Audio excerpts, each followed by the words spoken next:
नमस्कार दोस्तों, एक बार फिर से स्वागत है मेरे यूट्यूब चैनल में। इससे पहले वाली वीडियो में हम डिस्कस कर चुके हैं दोस्तों आदर्शवाद की विशेषताएं, जो कि आदर्शवाद के सिद्धांत के अंतर्गत भी आती हैं। सिद्धांत और विशेषताएं लगभग एक ही हैं। अब हम आज डिस्कस करेंगे आदर्शवाद तथा पाठ्यक्रम। आदर्शवाद तथा पाठ्यक्रम।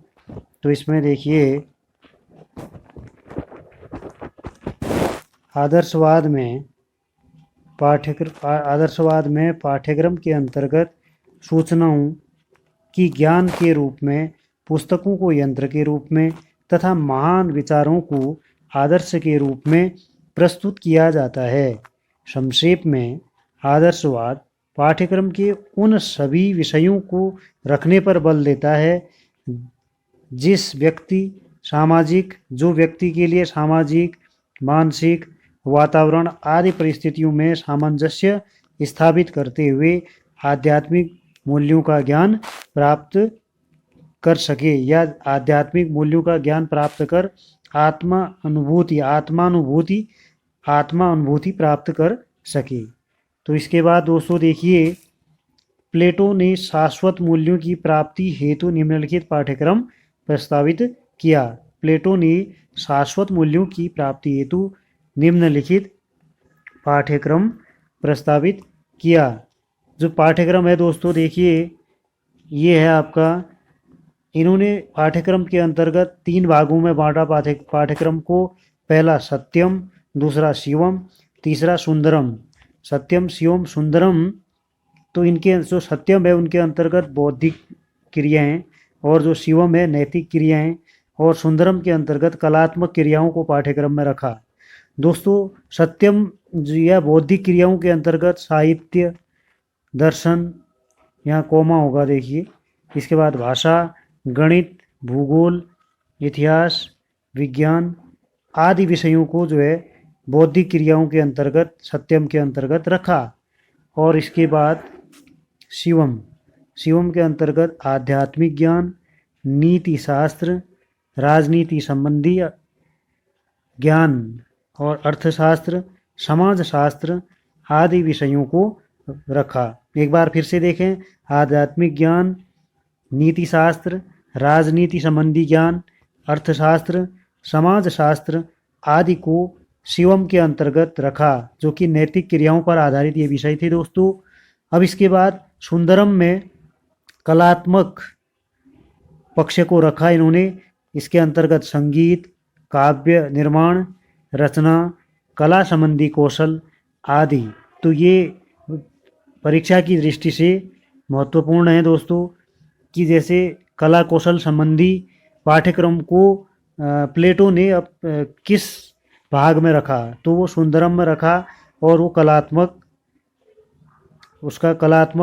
3 भागों में बांटा, बौद्धिक, नैतिक और कलात्मक। कलात्मक के अंतर्गत संगीत, काव्य निर्माण, कला संबंधी कौशल आदि को रखा।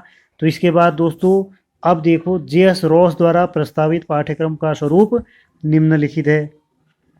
तो जे.एस. रॉस के अनुसार पाठ्यक्रम में क्या है दोस्तों देखिए, तो दो पाठ्यक्रम को 2 भागों में उन्होंने बांटा। नंबर पहला जो है शारीरिक क्रियाएं, और दूसरा आध्यात्मिक क्रियाएं। आध्यात्मिक क्रियाओं के अंतर्गत उन्होंने पाठ्यक्रम को 3 भागों में बांटा, मानसिक क्रियाएं, सौंदर्यात्मक क्रियाएं और नैतिक क्रियाएं।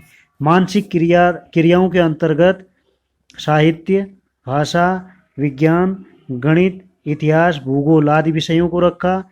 और उसके बाद सौंदर्यात्मक क्रियाओं के अंतर्गत दोस्तों कला, संगीत, ललित कलाएं, ठीक है, आदि को रखा। और नैतिक क्रियाओं के अंतर्गत धार्मिक क्रियाएं, आचार्य शास्त्र, धर्मशास्त्र आदि को रखा। तो ये किसके, जे.एस. रॉस के द्वारा, ये पाठ्यक्रम जो है किसके द्वारा था, जे.एस. रॉस, ठीक है, जे.एस. रॉस के द्वारा जो है ये पाठ्यक्रम का विभाजन किया गया। शारीरिक क्रियाएं, आध्यात्मिक क्रियाओं को दोस्तों 3 भागों में बांटा, मानसिक क्रियाएं, सौंदर्यात्मक क्रियाएं और नैतिक क्रियाएं, ठीक है। तो एक बार ये परीक्षा की दृष्टि से दोस्तों बहुत इम्पोर्टेंट हैं। तो मानसिक क्रियाओं के अंतर्गत आपका क्या आएगा, ये साहित्य, भाषा, विज्ञान, गणित, भूगोल आदि। सौंदर्यात्मक क्रियाओं के अंतर्गत कला, संगीत, ललित कलाएं आदि। नैतिक क्रियाओं के अंतर्गत धार्मिक क्रियाएं, आचार्य शास्त्र, धर्मशास्त्र आदि को रखा। और इसके बाद दोस्तों नन द्वारा प्रस्तावित पाठ्यक्रम मानव क्रियाओं पर आधारित है जो निम्नलिखित है। तो जिस पाठ्यक्रम को नन ने दो भागों में बांटा दोस्तों, एक पाठ्यक्रम को दो भागों में बांटा, दो भाग नहीं है, अलग अलग भाग हैं, मतलब शारीरिक, सामाजिक, नैतिक, धार्मिक, इन पक्षों को पाठ्यक्रम में रखा। इसके अलावा साथ ही साहित्यिक और सौंदर्यात्मक पक्ष भी पाठ्यक्रम में शामिल करने को नन महोदय द्वारा शामिल किया गया। इसके बाद दोस्तों हम इसके बाद ऑब्जेक्टिव टाइप या बहुविकल्पी प्रश्न इसी आदर्शवाद पर हम करेंगे। तो अभी के लिए इतना ही।